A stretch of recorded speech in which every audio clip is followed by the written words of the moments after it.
Assalamualaikum warahmatullahi wabarakatuh. Selamat sore para peserta webinar Dolan ID Surabaya. Alhamdulillah kita berjumpa kembali pada Dolan seri ke-35 hari ini, Senin tanggal 24 Juli tahun 2023. Acara Dolan ID merupakan diskusi online mingguan yang digagas oleh ID Surabaya dengan mengetengahkan topik-topik yang berganti setiap minggunya. Topik-topiknya adalah kasus ataupun penyakit yang menjadi level kompetensi 4 bagi sejawat dokter umum di Vaskes Pelayanan Primer. Dolan ID dapat diikuti oleh sejawat sekalian setiap hari Senin pada pukul 15 waktu Indonesia Barat sampai pada pukul 16 waktu Indonesia Barat. Dan pada kesempatan sore hari ini, Dolan ID seri ke-35 akan diisi oleh narasumber kita dari Persatuan Dokter Spesialis Urologi Indonesia. Yang pertama narasumber kita adalah Dr. Dimas Panca Andika, MKet Clean Spesialis Urologi. Dan narasumber kita yang kedua, Dr. Tetuka Bagus Laksita, MKet Clean Spesialis Urologi. Beliau berdua adalah staf dosen di Departemen KSM Urologi FK UNER RSUD Dr. Sutomo Surabaya. Dan yang akan bertindak sebagai moderator pada sore hari ini adalah Dr. Farizal Rizky yang merupakan anggota tim Dolan ID Surabaya. Baiklah para peserta webinar yang berbahagia, sebelum kita mengikuti acara webinar pada sore hari ini, mari kita dengarkan bersama sambutan pembukaan dari Ketua ID Cabang Surabaya, Dr. Brahmana Askandar, Spesialis Obstetri dan Ginekologi, Subspesialis Onkologi. Kepada Dr. Brahmana, kami persilahkan. Assalamualaikum warahmatullahi wabarakatuh. Selamat siang. Waalaikumsalam Pertama-tama, warahmatullahi. terima kasih Dr. Linda di setelah kesibukan menyempatkan diri untuk mengkoordinasi acara Dolan. Saya apresiasi hormat saya untuk Dr. Tetuka, kemudian untuk Dr. Dimas, meluangkan waktu memberikan topik tentang batu saluran kemih, terutama untuk teman-teman sejawat-sejawat di Vaskes Primer. Terima kasih juga moderatornya Dr. Farizal ya, Dr. Iya, Farizal betul, betul. di tengah Oke, Dr. kesibukan Pramana. untuk berangkat beasiswa ke Harvard masih kesempatan untuk menjadi moderator pada siang hari ini. Juga apresiasi saya untuk para partisipan acara Dolan yang rutin setiap jam 3 sore sampai jam 4 Senin login untuk mendengarkan wawasan, menambah wawasan baru. Ke depan, ID Surabaya tetap akan mengadakan acara Dolan dari minggu ke minggu, dan saya yakin banyak peserta itu ikut bukan hanya semata SKP, bukan hanya semata SKPID, tapi mungkin kita mendapat ilmu, mendapat wawasan dari para expertnya langsung, sehingga tanpa SKPID pun kita tetap akan melaksanakan acara Dolan dari minggu ke minggu multidisiplin. Demikian dari saya, tetap semangat selalu semua, sehat selalu semua. Terima kasih. Wassalamualaikum warahmatullahi wabarakatuh. Waalaikumsalam warahmatullahi wabarakatuh. Terima kasih Dr. Brahmana selaku Ketua ID Cabang Surabaya yang sudah berkenan untuk memberikan sambutan di sela kegiatan PIT POGI ya Dok di Yogyakarta. Ya, semoga sukses selalu ya Dok untuk kegiatan PIT POGI-nya. Mudah-mudahan lancar semuanya. Baik para peserta webinar Dolan ID. Jadi pada sore hari ini tema yang akan diangkat adalah mengenai batu saluran kemih yang mungkin di kasusnya juga cukup banyak ya Dok, mungkin di Vaskes Primer maupun di Vaskes kedua ya, Vaskes pelayanan yang lebih lanjut. Nanti akan kita ikuti bersama paparan dan juga diskusi bersama Dr. Dimas dan Dr. Tetuka. Baik, untuk mempersingkat waktu, untuk selanjutnya saya serahkan kepada Dr. Farizal selaku moderator pada webinar Dolan ID sore hari ini untuk memimpin jalannya webinar Dolan ID seri ke-35 dengan topik batu saluran kemih. Kepada Dr. Farizal, saya persilahkan. Terima kasih. Terima kasih banyak sebelumnya, Dr. Linda, Dr. Brahmana, justru saya terima kasih karena sudah dikasih kesempatan Ya. untuk masih bisa memoderatori Dolan di Surabaya. Selamat datang, terima kasih juga kepada para narasumber, Dr. Dimas dan Dr. Tutuka. Selamat sore, dokter. Bagaimana Sore, kabarnya, Dokter dokter? Farizal. Ya, Sore, sore. Dr. Faisal. Oke, Alhamdulillah semua dalam keadaan baik ya, dokter. Jadi ini sudah seri yang ke-35. Nggak terasa sudah seri 35 bersama IAUI. kita akan membahas terkait batu saluran kemih. Jadi batu saluran kemih sendiri ini kalau saya selama di puskesmas ataupun di rumah sakit ini sering banget kasusnya, mulai dari kasus yang ringan di poli sampai kasus yang gawat di IGD itu banyak sekali. Monggo dari dokter Tetuka dulu atau dokter Dimas dulu mungkin memberikan sedikit eh, paparan gitu. Nanti mungkin dari para peserta silahkan bila ada yang mau bertanya bisa langsung lewat kolom chat atau Q&A. Lalu tidak perlu untuk absen ya karena absennya sudah otomatis. Monggo dari dokter Tetuka atau dokter Dimas dulu nih dok. Ya, terima kasih. Mungkin saya mulai dulu ya, Dokter Dimas. Ya, monggo, Dok. Monggo, monggo. Ya, jadi Assalamualaikum warahmatullahi wabarakatuh. Dokter Brahmana yang terhormat, Dokter Linda, Dokter Farisal. Eh, Kami di sini juga berterima kasih sudah diundang menjadi panelis di acara Dolan ID Surabaya ini. Jadi mewakili Ikatan Ahli Urologi Indonesia, cabang Jawa Timur dan cabang Surabaya, kami akan sharing ya sedikit mengenai batu saluran kemih ya, terutama untuk kasus-kasus di vaskes atau fasilitas kelainan primer. Jadi batu saluran kemih memang prevalensinya terutama untuk batu ginjal itu kalau di penelitian di Amerika tahun 2018 terbaru itu kisarannya sekitar 11% ya. Angkanya hampir sama laki-laki dan perempuan. Faktor yang mendasari cukup bervariasi ya, mulai dari genetik, metabolik seperti asam urat, kalsium dan sebagainya, faktor pekerjaan ya, sedentary lifestyle, faktor tingkat konsumsi air juga penting. Ini ya, batu ini sangat multifaktorial. Jadi teori terbentuknya batu itu yang populer dua, yaitu stagnansi urin dan hipersaturasi urin. Jadi apapun yang akan menyebabkan aliran urin yang terhambat atau hipersaturasi urin artinya urinnya itu pekat, berat jenisnya itu lebih tinggi dari normal sehingga membentuk inti batu dan beragregasi berkonglomerasi menjadi inti batu, kemudian diikat menjadi matriks dan sebagainya. Jadi di Indonesia sendiri merupakan salah satu negara yang terletak di area Stone Belt. Jadi populasi penderita batunya cukup banyak. Kalau di Jawa Timur mungkin pasien-pasien yang cukup banyak berasal dari daerah Tulungagung, Blitar, Gunung Kapur. Kalau di dekat Surabaya, Bangkalan, daerah Banyuwangi, Gresik. Gresik itu terkenal batunya keras-keras ya, jadi batuannya sangat padat kalau dari Gresik. Nah, selain batu ginjal juga ada batu ureter. Batu ureter dominan khasnya pasien datang dengan keluhan nyeri yang hebat ya, nyeri kolik eh, yang sampai bisa membawa pasien ke IGD. Kalau nyeri karena batu ginjal sifatnya lebih ke kemeng atau ya nyerinya konstan tidak terlalu berat. Tapi kalau batu ureter nyerinya itu hilang timbul, sekali muncul nyerinya bisa skala 8 sampai 10 menyebabkan pasien datang ke eh, gawat darurat ya. Kalau batu di buli-buli biasanya datang dengan keluhan utama yang lebih sering itu gangguan pola miksi dan nyeri di akhir kencing di urea. Jadi jarang menyebabkan retensi urin kalau batu di buli-buli, tapi kalau batunya sudah turun di uretra, maka keluhan yang utama adalah disuria dan retensi urin. Mungkin sebentar seperti itu. Mungkin Dokter Dimas ada yang mau menambahkan, Dok? Ya, mungkin saya sedikit menambahkan dari Dr. Tetuka. Ini kita diskusi dengan dokter umum ya. Terima kasih dari ID, Dr. Brahmana, Dr. Linda, Dr. Farizal sudah mengundang kami sebagai panelis. Jadi memang kalau kita bicara batu saluran kemih, apalagi khususnya untuk dokter umum, ini salah satu banyak ditemui di lapangan ya, baik di klinik, di puskesmas maupun di rumah sakit. Yang sering pasien datang dengan keluhan utama paling sering adalah nyeri pinggang.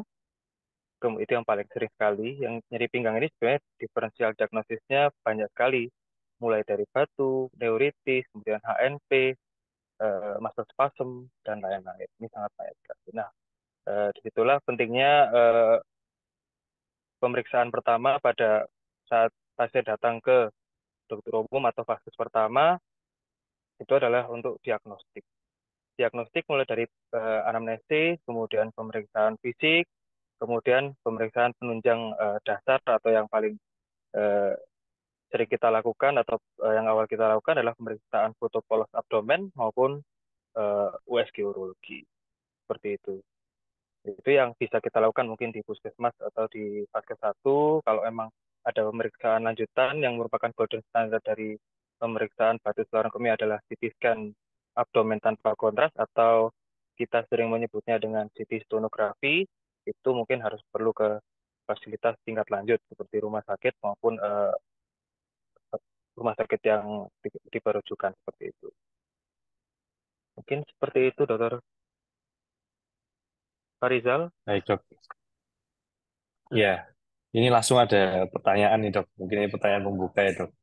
Eh, ini pasti akan ditanyakan juga pada para peserta sekalian. Jadi, pemeriksaan yang paling sederhana itu apa dulu ya, Dok? Karena nggak semua biasanya di puskesmas atau di IGD itu kita ready tuh USG. Pemeriksaan anamnesa yang mungkin spesifik atau pemeriksaan fisik yang bisa mendede dengan baik untuk batu ini, baik nanti dan termasuk lokasinya ya, Dok. Termasuk terapinya itu kira-kira seperti apa, Dok? Iya, memang untuk anamnesis dan pemeriksaan fisik khusus itu kalau kita dulu pernah belajar, pertama pasti kita tanyakan nyeri pinggang. Cuma kalau orang Indonesia itu dibilang nyeri pinggang itu definisinya sangat luas sekali. Misalnya orang Jawa datang, boyoen, udah bingung, boyoen itu kan banyak sekali ya. Kalau orang Jawa bilang boyoen itu mulai dari batu bisa, HNP bisa, muscle spasm bisa, kemudian selain batu kita juga bisa mendapatkan hidronefrosis, kemudian apalagi seperti contohnya. Nah, jadi kita harus spesifikkan mau nyeri pinggang. Kalau saya biasanya nyeri pinggang kita bagi menjadi beberapa jenis ya. Ada nyeri kolik abdomen, kemudian ada nyeri tumpul, kemudian ada nyeri yang menjalar atau radikuler, kemudian juga ada river pain. Kalau batu ginjal atau hidronefrosis biasanya nyerinya lebih ke arah nyeri tumpul. Sedangkan untuk batu ureter dia lebih ke nyeri kolik atau nyerinya mendadak, dia juga biasanya hilang timbul mengikuti dari peristaltik dari ureter. Itu yang pertama. Kemudian yang jelas yang harus ditanyakan adalah riwayatnya. Riwayat sebelumnya bagaimana dan juga faktor resikonya. Riwayat operasi, riwayat eksposi batu, kemudian berkemihnya bagaimana, lancar atau tidak, apakah ada PAK merah, atau apakah ada PAK yang berpasir atau PAK keruh, kemudian apakah pernah operasi sebelumnya, itu jelas kita harus. Dan juga seperti yang dibahas Dr. Tetuka tadi adalah riwayatnya. Seperti kita ketahui batu ini penyebab paling banyak yang sering kita ketahui adalah batu kalsium, kemudian batu asam urat, dan juga yang tiga batu magnesium amonium fosfat atau kita sering menyebutnya batu infeksi.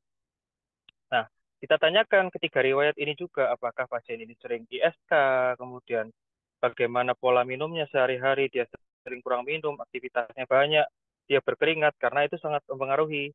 Kalau dia aktivitasnya tinggi, sangat berkeringat banyak, otomatis dia konsumsi cairannya harus lebih dari apa yang dia minum pada manusia normal yang kita biasanya sekitar 1,5 sampai 2,5 liter. Kalau dia misalnya kerjanya banyak berkeringat, maka dia harus lebih dari itu. Kemudian itu kalau untuk batu kalsium. Kemudian riwayat ISK, yang ketiga tadi adalah asam uratnya. Biasanya pada pasien-pasien tua ya, pasien-pasien yang sudah tua, biasanya dia, oh iya dok, asam urat saya tinggi, seperti ini. Nah, hal ini berbeda ketika kita bicara pada pasien anak-anak. Kebetulan saya fellow di Belgia untuk mengambil pediatri urologi. Jadi, kalau pada batu saluran kemih pada anak-anak itu kita selalu melihat faktor genetik dan juga ada apakah ada kelainan anatomi yang mempengaruhi dari timbulnya batu saluran. Itu untuk anamnesisnya. Untuk pemeriksaan fisik, ya, yang paling penting pasti pemeriksaan status urogenitalia. Status urogenitalia itu kita mulai dari punggung atau flank, kita lihat adakah nyeri ketok, kemudian apakah ada saat kita inspeksi apakah ada jejak, ada gambaran hiperemi maupun ada gambaran massa, kemudian kita lakukan cek nyeri ketok costovertebral angle, kemudian setelah itu kita cek bagian buli, setelah dari flank kita cek bagian buli-bulinya. Setelah dari buli-buli kita melakukan cek di bagian genital eksternal. Mungkin dari Dr. Tetuka ada tambahan? Oke. Eh, sedikit tambahan untuk anamnesa ya. Jadi setelah mengevaluasi nyeri ya, seperti banyak cara, ada yang abrevasinya old chart atau yang lain. Ini kita evaluasi nyerinya, kita gali tipe nyerinya, keluhan utama, keluhan penyerta. Biasanya kalau kolikuleter itu disertai dengan mual muntah ya, karena persarafannya sama dengan usus. Kemudian mungkin sampai keringat dingin ya.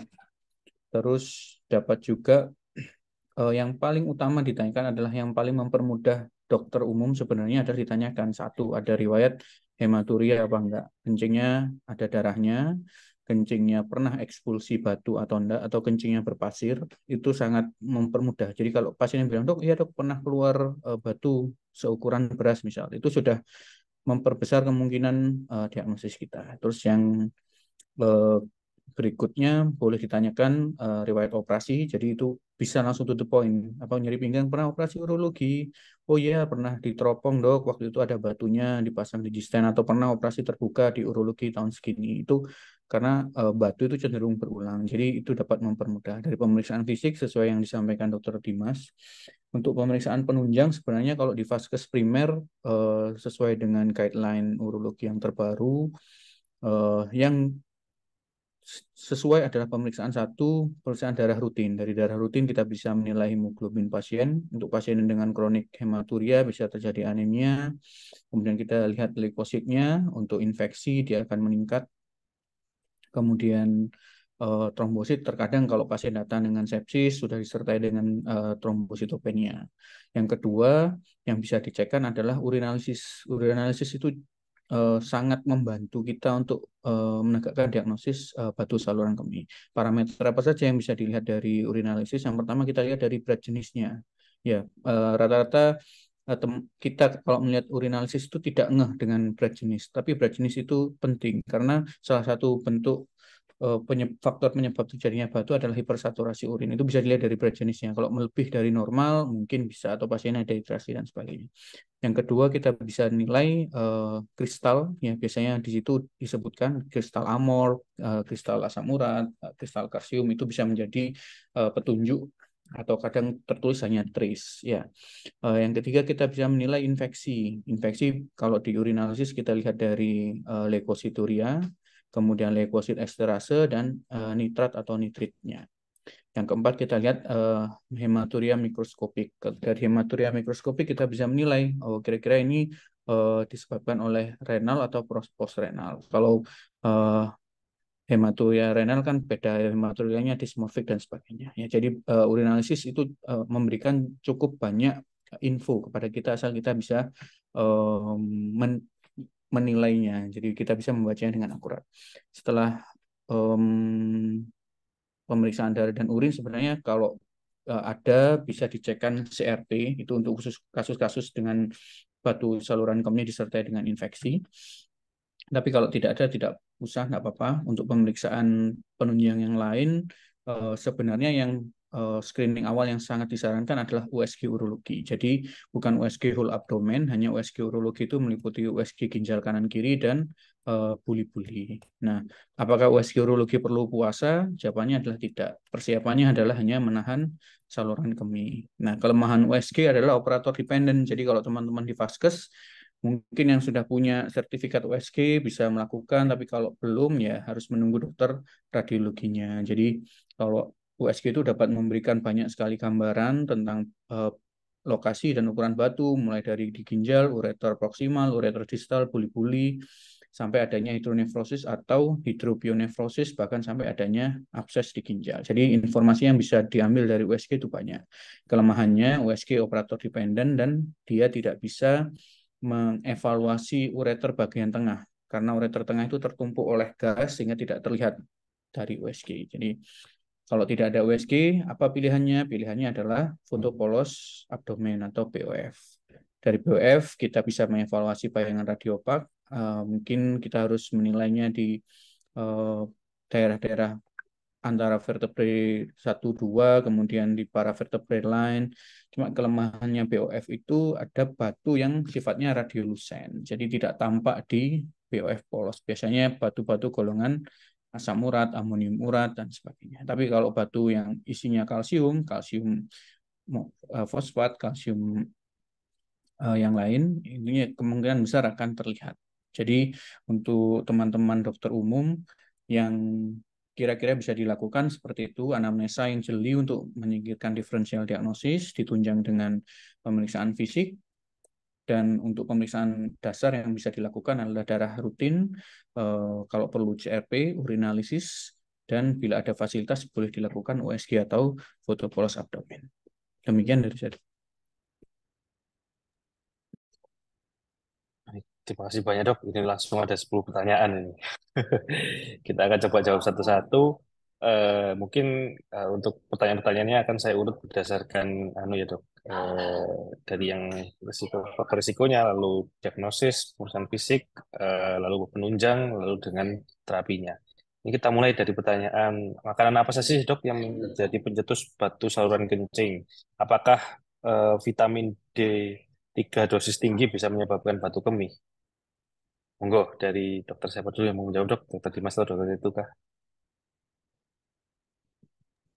Oke, eh, untuk vitamin D memang beberapa penelitian di era COVID kemarin kan banyak yang konsumsi vitamin D, jadi Hmm, memang banyak yang postulasikan bahwa di kemudian hari angka kejadian batu ginjal itu akan meningkat. Jadi ya untuk konsumsi vitamin D sebenarnya di era COVID sudah selesai, jadi tidak perlu konsumsi terlalu banyak ya, secukupnya betul aja ya. ya. Vitamin D sebenarnya bisa diproduksi oleh tubuh lewat mekanisme ginjal dan pemberian sinar ultraviolet seperti itu.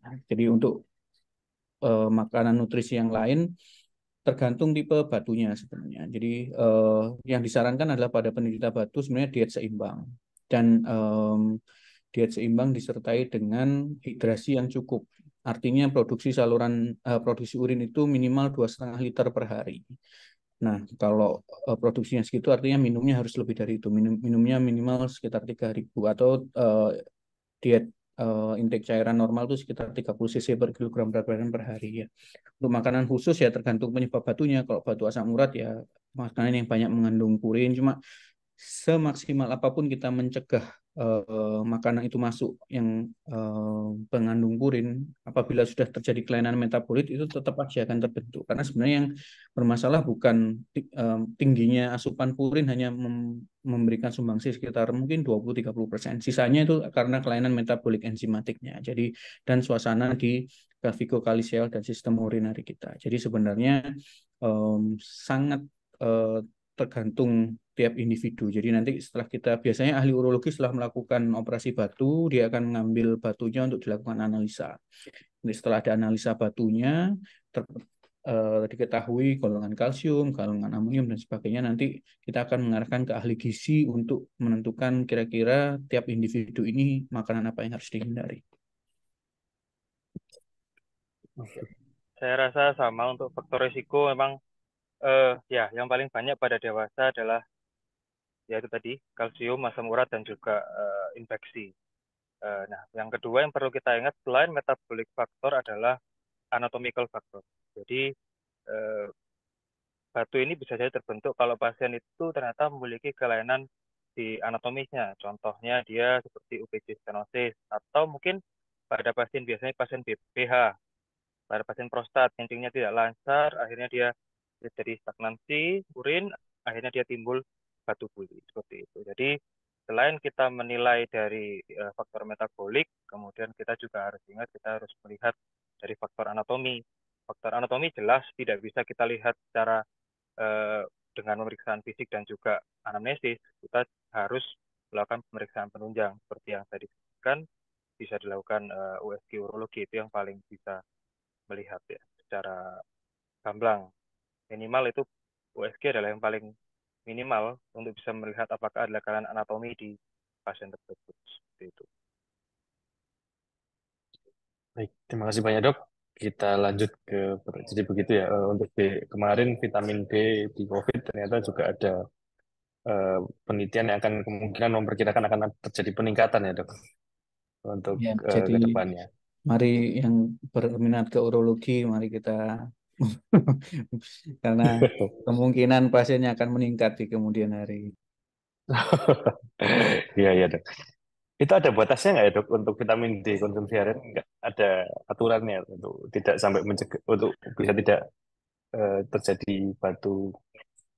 Kebetulan saya tidak terlalu mencari tahu lebih dalam tentang Ya, vitamin D itu. Cuma disesuaikan aja dengan dosis harian yang dibutuhkan. Biasanya di kemasannya itu pasti ada dosis anjurannya, tidak oke. perlu terlalu berlebihan. Dan kalau sudah sehat, nggak perlu minum vitamin D lagi. Baik dok. Ya, ini ada lagi pertanyaan dari Anonymous terkait ada kalau kita sebagai DU di IGD, kalau misalkan pasien datang dengan gross hematuria, ini tata laksana awalnya bagaimana nih dok? Sekarang settingnya IGD dok. Ya, kalau gross hematuria, jadi kita harus membedakan dulu gross hematuria. Jadi ada mikrohematuria, ada makrohematuria, dan juga mungkin yang sering orang bilang gross hematuria, seperti darah ya keluarnya. Jadi kalau penanganannya kita tentukan dulu ini kira-kira penyebabnya apa.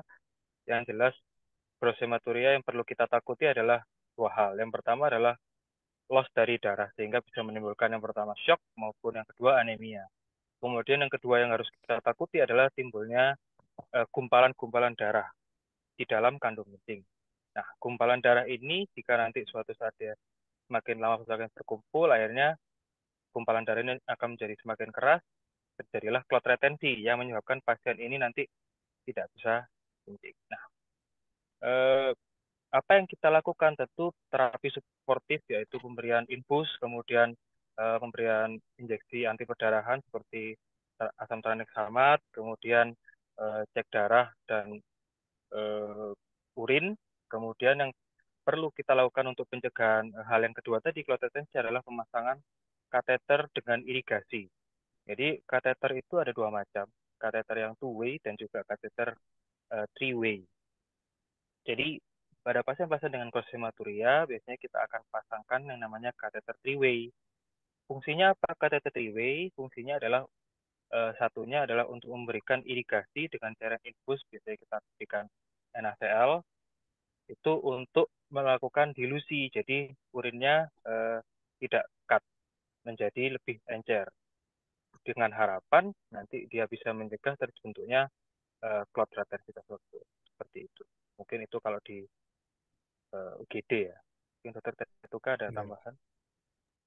Oke, untuk gross hematuria yang perlu dipahami adalah tidak semua gross hematuria itu adalah emergensi yang butuh tindakan segera. Jadi bila kondisinya baik, HB normal, pasien masih bisa diberikan obat-obatan seperti asam tranexamat, vitamin K untuk menghentikan perdarahan, dan yang paling penting kita mengetahui bahwa keadaan emergensi terkait hematuria di urologi itu adalah blood clot retention. Jadi retensi bekuan darah di dalam buli. Apabila tidak ada blood clotnya di dalam buli dari hasil USG, maka sebenarnya nggak usah panik. Jadi bisa ditangani secara normal dengan pemberian medikamentosa, boleh nanti dikonsulkan ke dokter urologinya via telepon ya. Jadi nggak usah panik dulu. Tapi kalau sudah blood clot retensi, pasiennya nggak bisa kencing, kencing keluar gumpalan darahnya, itu memang butuh atensi khusus dari teman-teman dokter umum. Jadi harus dilakukan pemasangan. Kalau nggak ada kateter three way, boleh kateter two way tapi yang ukuran besar, mungkin 20 frank, 24 frank ya ke atas, dicoba dikeluarkan bekuan darahnya. Apabila nggak bisa, ya sudah disiapkan aja pemeriksaan lab dasar ya untuk persiapan operasi, nanti kemudian dikonsultasikan ke dokter urologi yang sedang jaga, atau kalau memang tidak ada dokter urologi segera dirujuk setelah pemasangan kateter. Apabila cara ngetesnya adalah coba aja masukkan PZ atau NaCl 0,9% di spuit. Kalau tidak ada yang 50 cc, yang 25 cc dimasukkan kateternya, Kemudian coba ditarik, kalau ada tahanan atau keluar blood clot-nya mungkin ya butuh tindakan segera. Kalau enggak, dia akan retensi, pasiennya nyeri, akan timbul sepsis dan sebagainya. Jadi jangan lupa bahwa prinsipnya tidak semua gross hematuria itu adalah emergensi yang butuh tindakan segera. Tapi sebagai dokter kita harus bisa mengevaluasi ya secara umum dari pemeriksaan fisik, lab dan radiologis bahwa oh ya ini cross hematuria boleh ditata laksana dengan medikamentos saja atau butuh tindakan nanti baru kalau bingung ya dua-duanya dikonsulkan ke dokter urologi nggak apa-apa. Yang penting KIE-nya ke pasien ya. Baik, terima kasih banyak dokter. Sudah sangat terjawab. Ini sekarang kita kembali lagi nih ke puskesmas. Jadi kadang-kadang di puskesmas itu juga dicekkan ya dok. Mungkin kalau dia terasa ada gangguan pada kemihnya kita cekkan apa itu terkait ISK atau apa. Tapi kadang-kadang akhirnya muncul juga di pemeriksaan rutin itu misalkan ada CA oksalat muda. Itu tuh apakah ada indikasi bahwa dia itu BSK dok? Walaupun misalkan tanpa keluhan sebelumnya. Oke, pada umumnya batu di ginjal kalau ukurannya kecil ya subsentimeter kurang dari 1 cm itu memang tidak bergejala dan tidak semua hasil urinalisis yang menunjukkan kalsium oksalat itu sudah terbentuk batu yang bisa terlihat. Jadi kemungkinan ya mikroskopik kristalnya sifatnya mikroskopik. Tetapi sebenarnya lebih ke arah symptoms disesuaikan dengan gejalanya. Apabila ada gejala nyeri, kemungkinan besar sudah ada batu yang menyumbat atau batu yang ukurannya besar sehingga menyumbat infundibulum di ginjal, membuat nyeri. Tetapi kalau tidak ada keluhan sama sekali, ya boleh kita sarankan pasiennya untuk screening lebih lanjut atau dipastikan dengan pengecekan urinalisis ulang, misal 1 bulan lagi dengan rehidrasi yang cukup. Apabila masih ada uh, kristalnya, nanti bisa di work up lebih lanjut untuk masalah batu saluran kemihnya. Ya, setuju Baik. dengan Dokter Tetuka. Memang pemeriksaan atau ditemukannya si oksalat itu belum tentu dia eh, memiliki batu saluran kemih pasien tersebut. Ya. Jadi harus kita sesuaikan dengan anamnesis, pemeriksaan fisik. Kemudian kalau memang dari anamnesis pemeriksaan fisik dan juga urinalisis itu menunjang ke batu saluran kemih, maka kita memang harus melakukan screening lanjutan yaitu pemeriksaan secara radiologi. Baik, terima kasih banyak dok. Jadi kita sekarang lanjut ke terapinya dok. Kalau di vaskes primer di puskesmas itu apakah ada terapi lini pertamanya atau harus segera langsung dirujuk? Kira-kira untuk saat ini bagaimana dok untuk perkembangan terapi dari batu saluran kemih ini, dok? Pada vaskes primer ya dok namanya. Ya, Oke. sebetulnya kalau monggo Dokter.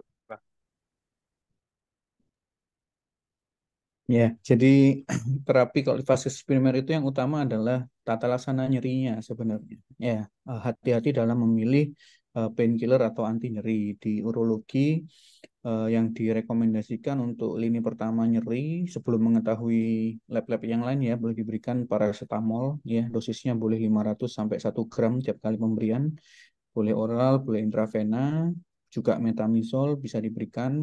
Kalau memberikan NSAID hati-hati, terutama pada pasien-pasien yang anemis ya, yang kemungkinan ada gangguan fungsi ginjalnya, itu hati-hati. Tapi kalau dari pemeriksaan serum kreatinin atau fungsi ginjalnya sudah bagus, boleh diberikan obat-obat NSAID. Cuma secara spesifik di guideline kami itu sebisa mungkin hindari golongan natrium diklofenak karena dia kardiotoksik ya. Jadi dipilih NSAID yang lain.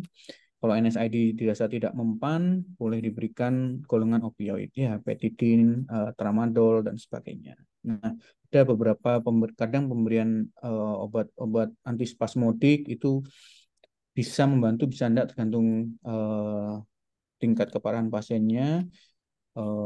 Untuk terapi peluruh batu sendiri sebenarnya kalau di vaskes primer saya tidak terlalu menyarankan karena butuh evaluasi yang detail sebelum kita bisa memberikan obat-obatan peluruh batu. Tetapi untuk kecurigaan batu ureter yang letaknya di distal, kemudian ukurannya lebih dari setengah senti sampai kurang dari 1 senti ya, antara itu bisa diberikan golongan alpha blocker tamsulosin 0,4 mg boleh diberikan antara 2 sampai 6 minggu.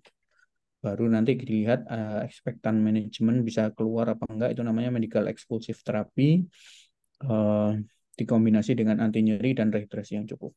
Jadi mungkin untuk terapi yang bisa diberikan di vaskes primer seperti itu. Mungkin Dokter Dimas ada tambahan. Ya, memang kalau di vaskes primer kita keterbatasan dari pemeriksaan penunjang. Jadi apa yang bisa dilakukan di vaskes primer atau puskesmas atau klinik pertama itu adalah kita terapi suportif. Nah, yang pertama adalah pasien dengan nyeri, pasti kita berikan anti nyeri seperti yang sudah disebutkan Dr. Tukar. Dan jangan lupakan ke batu ini juga bisa menyebabkan infeksi. Kalau memang sudah terjadi infeksi, kita harus berikan terapi suportif, misalnya mungkin opname, berikan infus, berikan antibiotik broad-spectrum, itu. Setelah itu memang tahapannya untuk dokter umum atau di vaskes pertama itu hanya memberikan anti nyeri dan juga pemeriksaan penunjang awal seperti cek urin, darah lengkap, kemudian BF dan jika memang dari pemeriksaan itu nanti terbukti ada batas saluran kemih, baik itu yang obstruktif atau tidak, yang membutuh atau tidak, maka setelah itu disarankan untuk merujuk kepada dokter spesialis urologi terdekat. Oke. Baik, terima kasih banyak dok. Ini termasuk melanjutkan ya dok. Ada pertanyaan terkait penggunaan obat prostat. Mungkin tentang solusi ini dok. Atau bagaimana dok untuk penggunaan obat prostat pada PSK, obat oral. Ya, jadi penggunaan obat prostat. Jadi kita harus lihat dulu obat prostat yang mana. Obat prostat kan ada semacam. Jadi ya dimaksud di sini mungkin adalah alpha blocker yang sering kita gunakan ada tamsulosin jenisnya macam-macam, ada silodosin, ada tarlosin dan lain-lain. Jadi macam-macam. Jadi yang sering kita gunakan pada batu sklerotomi adalah alpha blocker. Kenapa alpha blocker? Tujuannya pada guideline disebutkan bahwa alpha blocker ini dapat meningkatkan efektivitas untuk pasien mengeluarkan batunya secara sendiri pada batu ureter distal, hanya pada batu ureter distal dengan ukuran sekitar 0,5 cm. Jadi kalau ukurannya di atas 1 cm, kita tidak menyarankan. Itu pun pemberian alpha blocker harus tidak ada komplikasi seperti ada hidronefrosis atau pasien ada CKD atau ada acute kidney injury, itu tidak bisa kita berikan karena memang aliran urinnya sudah terganggu sehingga dia kesulitan untuk mengeluarkan batu ureter tersebut. Jadi biasanya akan kita gunakan pada pasien-pasien dengan yang terbukti dari radiologis bahwa dia memiliki batu ureter. Itu kamu mungkin ada tambahan?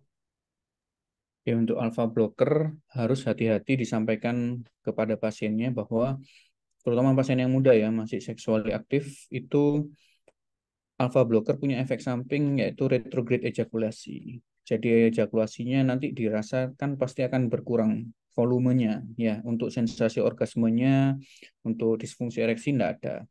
Tetapi ada efek retrograde ejakulasi di mana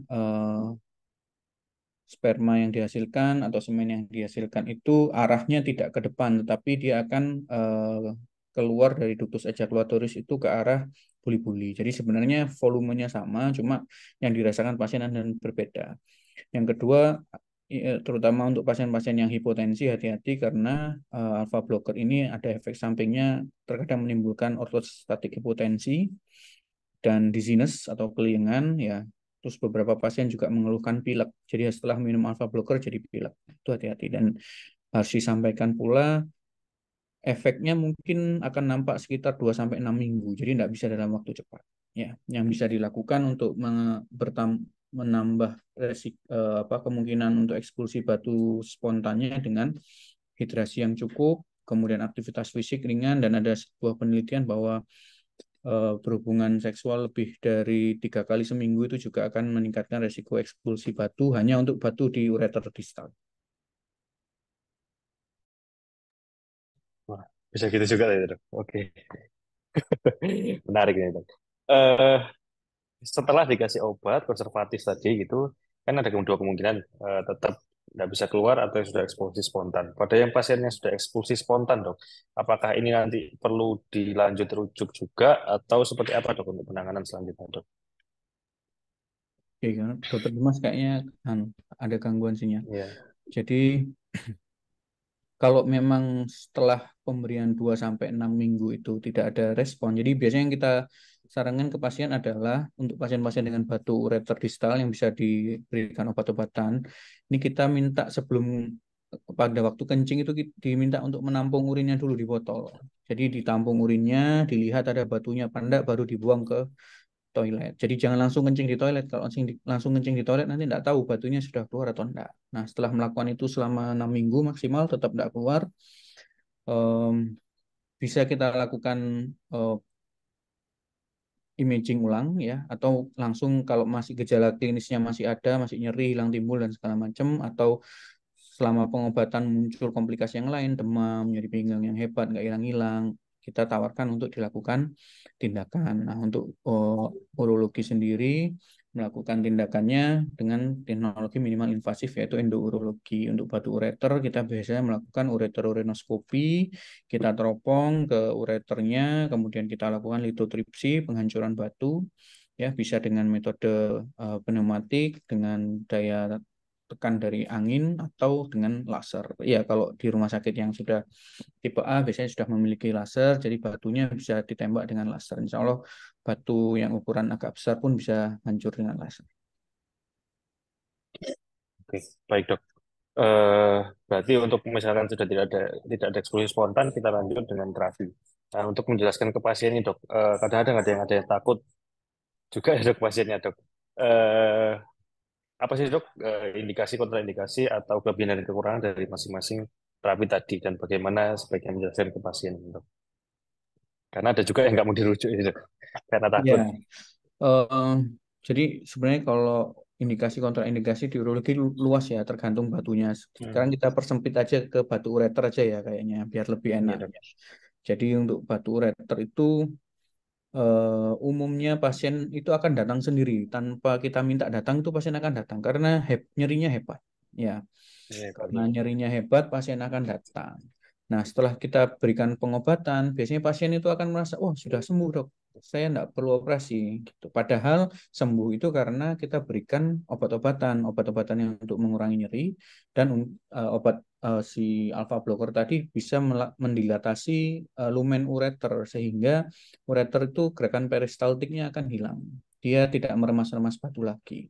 Jadi akan terasa enak pasiennya. Nah, sebenarnya kalau pasiennya nyerinya sudah berkurang, dia pasti akan berpikir, oh ya udah aku sembuh. Apalagi pasien-pasien kita itu umumnya kan pada takut ya untuk melakukan operasi. Jadi tidak apa-apa kalau saya pribadi dituruti dulu, memang kalau mau pakai obat silahkan, asalkan tidak ada kontraindikasi yang tadi disebutkan Dokter Dimas, ada hidronefrosis, ada infeksi, ada hematuria yang persisten. Tidak masalah, kita berikan obat, kita ikuti keinginan pasien selama masih di dalam koridor eh, terapi yang tepat. Jadi kita berikan obat-obatan itu selama 2 sampai 4 minggu, kemudian kita monitoring, diminta kontrol secara berkala, misal seminggu sekali atau 2 minggu sekali, kita evaluasi keluhannya, produksi urinnya, ada batu yang keluar apa enggak pada saat kencing, ya kalau sudah keluar ya alhamdulillah, kalau belum keluar diingatkan, Bu ini kalau nggak keluar terus nanti ginjalnya akan rusak, ya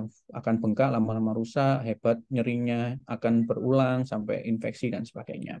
Untuk mencegah hal itu, maka perlu dilakukan tindakan endourologi. Mumpung batunya kecil, tindakannya less invasif, sehingga harapannya komplikasinya juga minim seperti itu. Jadi umumnya kalau langsung ditawarkan ini harus operasi Bu, pasien akan takut. Pasien akan minta obat dulu, tidak apa-apa kita ikuti selama sesuai dengan koridor terapi dan kita harus memantaunya dengan seksama.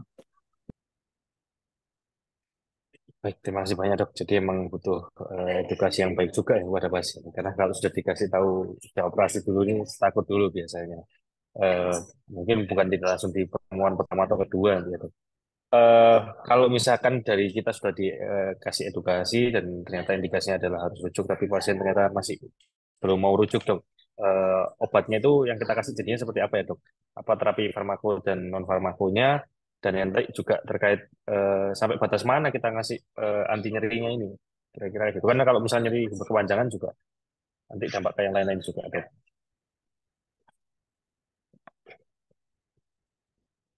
Ya, terapi yang bisa diberikan memang, maaf tadi terputus ya. Terapi yang bisa diberikan memang, apakah sampai kapan nanti nyeri ini diberikan? Ya, seharusnya ketika kita sudah bisa melakukan diagnosis penunjang seperti USG ataupun POF dan kita sudah mengetahui bahwa ini batu, maka sebaiknya segera dirujuk. Karena seperti yang Dr. Farisal tadi sampaikan juga, pemberian anti nyeri yang berkepanjangan itu juga memiliki efek samping juga ya, pasti memiliki efek samping. Sehingga ketika kita sudah mengetahui bahwa dari pemeriksaan penunjang ini adalah sebuah batu, maka harus segera dilakukan penanganan. Apakah bisa diberikan terapi medikamentosa lain? Tentunya yang suportif jika dia ada muntah, mungkin diberikan anti muntah atau anti mual. Kemudian alpha blocker pada pasien-pasien tertentu yang memang sekiranya kita curiga ini batu ureter distal. Kemudian untuk terapi lainnya saya rasa suportif, cenderung suportif. Seperti jika ada hematuria kita berikan anti perdarahan, jika ada infeksi kita berikan antibiotik yang prospektif. Dr. Tukang, ada tambahan? Oke, tambahan karena dokter ini sekarang profesi yang banyak disorot ya. Jadi kalau teman-teman sudah menjelaskan, jangan lupa ditulis yang bagus di rekam medis, ya di inform konsen. Kalau pasien menolak rujuk, pasien menolak tindakan, pasien apapun yang dilakukan pasien, minta dia untuk tanda tangan. Ya, tugas kita itu menyampaikan sesuai keilmuan kita. Apabila ternyata pasien, oh enggak dok, saya enggak mau rujuk terlalu jauh, enggak punya kendaraan dan sebagainya. Intinya apa yang sudah kita jelaskan, komplikasi apa yang mungkin timbul dan sebagainya itu harus dicatat dengan baik di rekam medis di puskesmas, kemudian pasien atau keluarganya diminta untuk tanda tangan. Kalau pasien tidak mau dirujuk bukan berarti tidak dirawat, tetap kita tetap merawat pasien itu di vaskes dengan cara seperti tadi yang sudah dijelaskan dan minta pasien untuk kontrol berkala. Ya, diingatkan bahwa kemungkinan bisa gagal ginjal, bisa sampai cuci darah dan sebagainya. Jadi memang kita tidak bisa mengontrol kemauan pasien itu, cuma yang jelas sebagai tenaga profesional kita arahkan pasien sesuai dengan knowledge kita, sesuai dengan pengetahuan kita, berikan pemahaman ke pasien dengan bahasa mereka, bahasa yang simpel aja, tidak usah ditakut-takuti. Tapi kalau tetap mereka tidak mau dirujuk ya sudah, tidak masalah, kita terapi di sana sebisanya. Kalau memang misal batunya besar, gimana dok?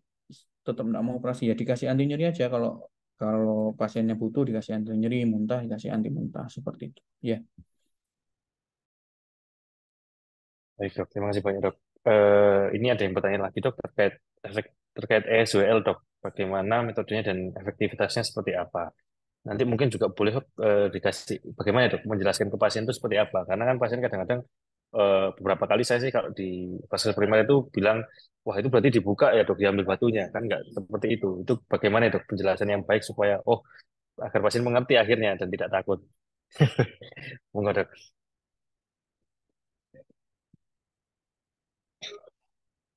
Dokter itu kan masih gitu ya. Oke, mungkin dokter Dimas yang Ya. lebih sering SWL-nya. Ya, jadi apakah bagaimana terapi batu terutama ya dengan dan juga bagaimana dengan ESWL. Jadi memang kita harus kembali ke guideline terlebih dahulu. ESWL ini digunakan pada batu yang mana sih? Itu ya.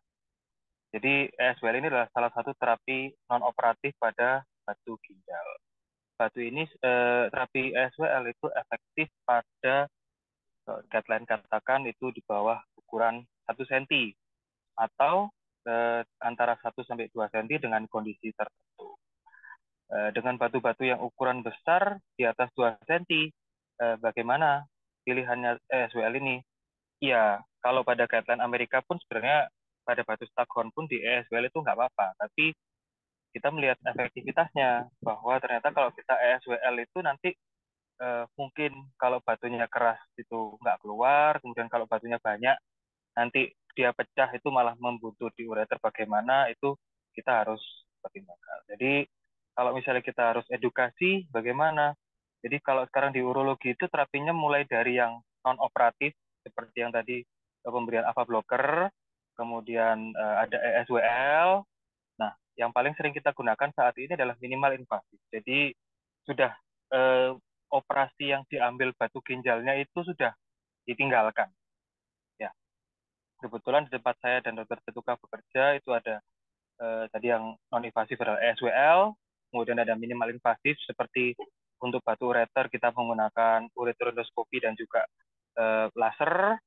Kemudian untuk batu ginjal baik yang ukuran kecil maupun ukuran besar kita juga bisa menggunakan teknik minimal invasif namanya PCNL. Jadi operasi batu ginjal dengan sayatan kecil, hanya mungkin sekitar 1 cm. Jadi untuk dosis invasif pertama ya perlu disampaikan bahwa sekarang teknologi itu sudah semakin canggih. Operasi batu ginjal itu tidak harus dibuka perutnya, kemudian dibuka ginjalnya, kemudian diambil batunya, tidak.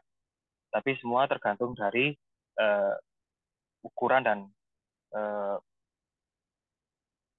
dan juga letak dari batu tersebut, seperti itu. Nah, bagaimana supaya pasien tidak takut? Ya tadi kita iming-imingi ya, maksudnya kita sampaikan bahwa ada terapi non operatif kok, ya seperti SWR. Ada terapi yang minimal invasif tanpa sayatan, tanpa irisan seperti URS, atau dengan sayatan minimal seperti CNR, seperti itu. Mungkin ada tambahan, Dr. Tetuka.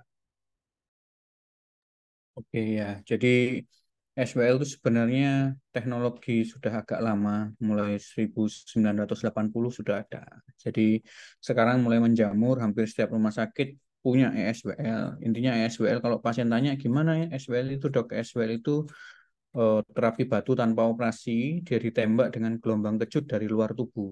Dalam 1 jam dia akan ditembak sekitar 3.000 sampai 4.000 kali tembakan dengan power yang di-adjust. Rasanya tuh seperti kalau pinggangnya diselentik tangan tapi 4.000 kali. Ya, jadi batunya sangat sebenarnya tidak bisa menghancurkan semua batu. Jadi secara mudah, biar mudah diingat, SWL itu hanya bisa menghancurkan batu maksimal ukuran besarnya 2 cm. Itu pun mekanisme mengeluarkan batunya dengan mekanisme alami tubuh. Jadi kalau serpihan batunya besar, diameter ureter itu kan nggak nyampe 1 cm ya. Kalau dia serpihan batunya besar ukuran 0,7, 0,8, dia nggak akan bisa keluar sendiri, dia malah akan menyumbat di ureter. Tapi memang untuk batu yang kecil 0,7, 1 cm, 1,5 cm itu sangat efektif, mungkin sekitar 80-90% efektif untuk memecahkan batu. Nah, SWL itu maksimal dilakukan 2 kali, hanya di 1 ginjal. Jadi kalau kiri sudah 2 kali, tidak boleh SWL lagi, harus dilakukan metode pencarian yang lain. Yang bisa saya sampaikan di sini kepada rekan-rekan dokter umum semua bahwa apa yang kita lakukan di Surabaya, ahli urologi di Surabaya itu insya Allah paripurna untuk melakukan tata laksana batu. Jadi dengan metode apapun di dunia kami sudah adaptasi dari guideline, kemudian alat-alat kita sudah hampir sama semua ya, apa yang dilakukan di Singapura, di Eropa, kita semua sudah bisa mengerjakannya di Surabaya. Jadi kalau memang mau Surabaya Medical Tourism itu insya Allah urologi untuk tata laksana batu sudah bisa menjalankan itu semua, karena semua fasilitas tata laksana batu yang ada di guideline itu kita memilikinya, hanya robotic surgery saja yang kita tidak punya. Ya, yang lain insya Allah ada, dan insya Allah skill-skill ahli urologi di Indonesia, di Surabaya terutama itu sudah cukup mumpuni. Mantap. Terima kasih banyak Dr. Tetuka dan Dr. Dimas. Mungkin ada dari Pak Setio Hadi yang bertanya. Pak Setio Hadi. Halo, Pak Setio Hadi. Kalau tidak, kita lanjut ke pertanyaan-pertanyaan yang beberapa case ya, dok. Ini ada beberapa dari dokter umum yang menanyakan case-case-nya. Ini ada pasien dengan urin darah samar +4 berulang, tapi sedimen dalam batas normal. Riwayatnya ada batu saluran kencing positif. Apa yang perlu diperiksa lebih lanjut, dok? Apakah langsung dirujuk atau seperti apa? Sedangkan pasien juga tidak ada keluhan selain tadi labnya. Monggo, dok.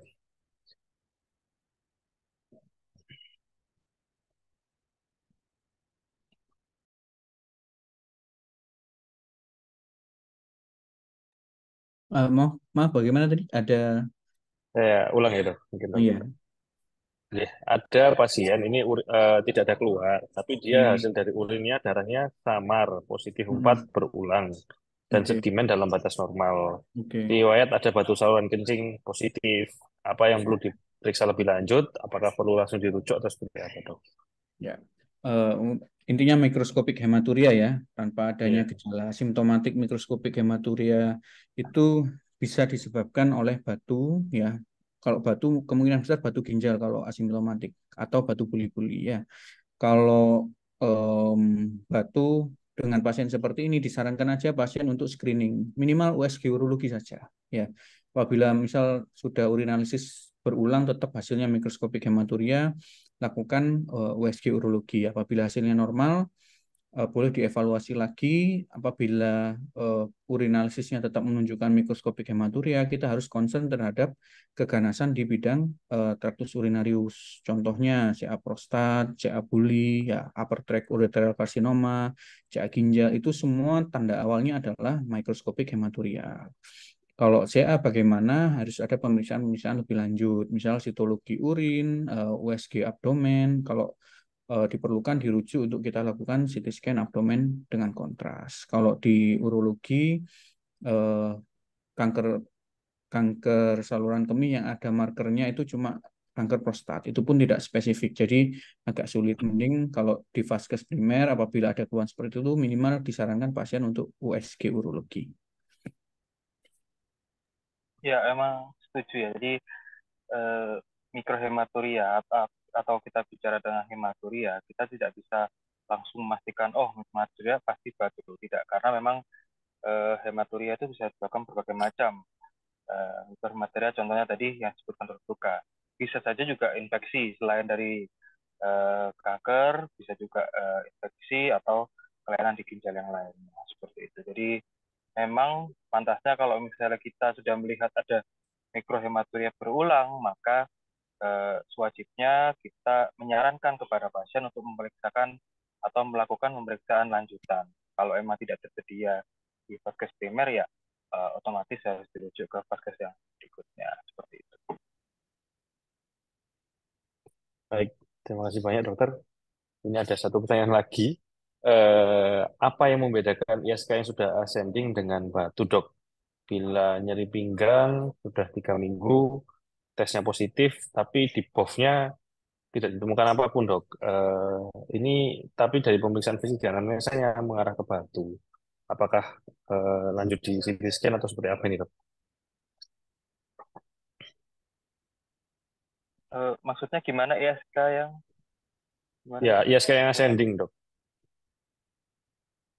Bedanya, dok, Oh bedanya yang ISK yang ascending dan batu. Oke. ISK yang ascending dan bisa ascending ke ginjal maksudnya berarti ya, dan juga Iya. batu. Tentu dari pemeriksaan fisik jelas berbeda ya kalau sudah ISK dengan batu. Yang pertama adalah kita melihat apakah dari wet. Memang ini eh, saling bertabrakan. Bisa saja batu itu menyebabkan infeksi atau itu infeksi yang berdiri dengan sendirinya. Jadi memang betul-betul infeksi saluran kemih.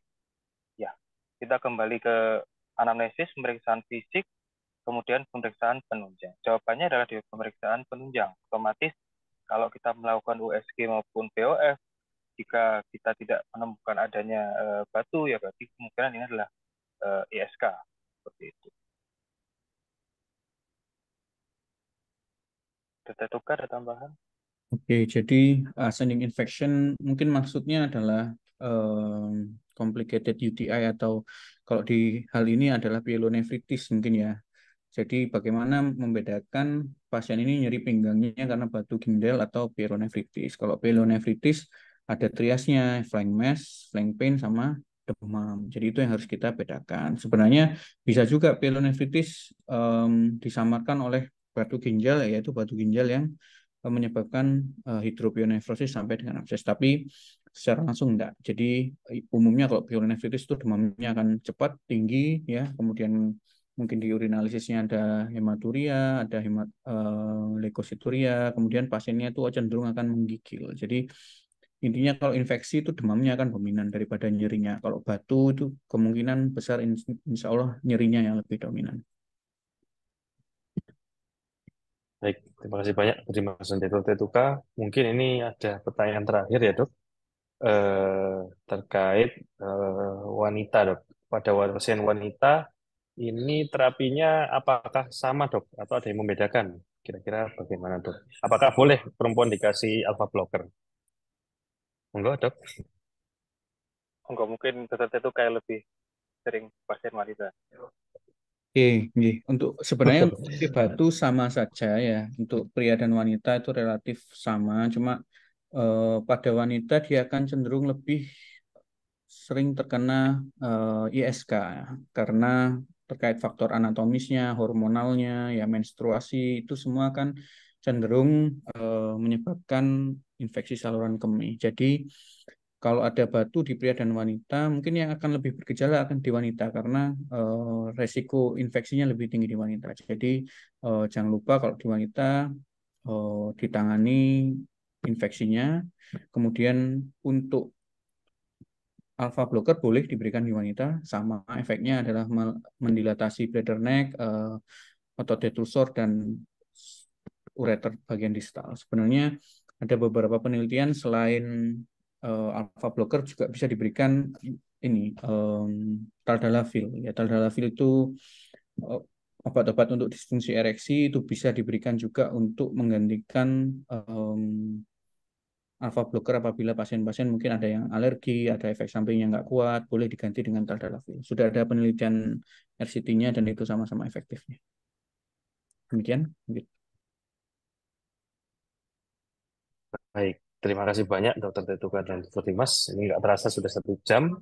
Eh, Luar biasa sekali ilmu yang didapat ya dari tadi awal, mulai dari bagaimana faktor risikonya, lalu diagnosisnya seperti apa, pemeriksaan fisik, penunjang, dan terapinya seperti apa. Eh, Terima kasih banyak Dr. Tetuka, Dr. Dimas. Luar biasa sekali ilmunya, Sama-sama, Dr. membantu Farisal. sekali untuk update. Terima kasih. Sama-sama. Kemudian untuk yang mungkin terlewat, ini ada beberapa pertanyaan tapi sebenarnya sudah terjawab tadi. Nanti bisa dilihat di YouTube-nya ID Surabaya untuk tayangan ulang dari Dolan ID Surabaya edisi saat ini. Untuk selanjutnya saya kembalikan ke Dr. Linda sebagai host. Ya. Ya, terima kasih Dr. Farisal. Baik, demikian tadi telah kita ikuti bersama Dolan seri ke-35 dengan topik batu saluran kemih bersama dua narasumber kita, Dr. Tetuka Bagus Laksita, MCAT Clean spesialis urologi, dan Dr. Dimas Panca Andika, MCAT Clean spesialis urologi. Kami dari tim Dolan ID mengucapkan terima kasih yang sebesar-besarnya kepada Dr. Tetuka dan juga Dr. Dimas atas sharing ilmunya yang sangat jelas sekali dan juga bermanfaat ya untuk sejawat-sejawat kita yang ada di pelayanan Vaskes primer mungkin terutama ya dok. Kemudian juga terima kasih kepada Dr. Farizal yang sudah mengawal acara webinar pada sore hari ini sebagai moderator untuk webinar seri ke Dolan ID seri ke-35. Jangan lewatkan nanti minggu depan kita masih akan hadir Dolan ID Surabaya dengan topik mata merah dalam praktek sehari-hari bersama tim dari Perdami ya ada pada tanggal 31 Juli pukul 15 waktu Indonesia Barat sampai 16 waktu Indonesia Barat. Ya, demikian tadi yang sudah kita ikuti bersama. Dengan demikian, saya Linda Astari selaku host pada sore hari ini mohon pamit, mohon undur diri. Terima kasih atas perhatian, partisipasi, dan para sejawat sekalian. Sehat selalu. Sampai berjumpa kembali pada webinar Dolan ID minggu depan. Terima kasih Dr. Tetuka, Dr. Dimas, dan juga Dr. Farisal. Wassalamualaikum warahmatullahi wabarakatuh. Waalaikumsalam. Terima kasih dok. Waalaikumsalam. Terima kasih ya dok. Dokter.